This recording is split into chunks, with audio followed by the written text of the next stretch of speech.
सकाळी 5 वाजल्यापासूनचे आमचे हे थकलेले चेहरे. अचानक अक्कलकोटला जायचंच असं दोघींचाही हट्ट. हो नाही म्हणत म्हणत शेवटी दोघीच निघालो. पण म्हणतात ना, स्वामींच्या दर्शनाला एवढं सहजासहजी जाणं शक्य नाही.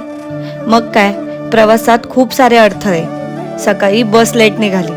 अर्धा प्रवास झाल्यावर बस खराब झाली. भयंकर गर्दी. सकाळी 5 वाजल्यापासून थकलेल्या चेहऱ्यांनी तब्बल 12 ते 13 तास प्रवास करून अखेर अक्कलकोटला पोहोचलो. आणि स्वामीचरणी गेल्यावर सगळा थकवा विसरून गेलो. मन अगदी शांत झालं. गेल्या 5-6 महिन्यांपासून होत असलेला प्लॅन अचानक काही ना काही कारणांमुळे कॅन्सल व्हायचा. तेव्हा मनात विचार यायचा की काही चुकतंय का, की म्हणूनच स्वामीच आपल्याला बोलवत नाहीये. पण ते म्हणतात ना, स्वामींचा बुलावा आल्याशिवाय कोणी सहजासहजी त्यांच्या दर्शनाला जाऊ शकत नाही. अगदी आमचंही असंच झालं. आणि शेवटी स्वामींच्या दरबारात जाऊन आम्ही स्वामींचा आशीर्वाद घेऊन आलोच. येताना असं लक्षात आलं की माणसाच्या जीवनात स्वामींची साथ असेल तर कोणतीच गोष्ट अशक्य नाही. पण गरज आहे ती फक्त निस्वार्थ स्वामी भक्तीची. श्री स्वामी समर्थ.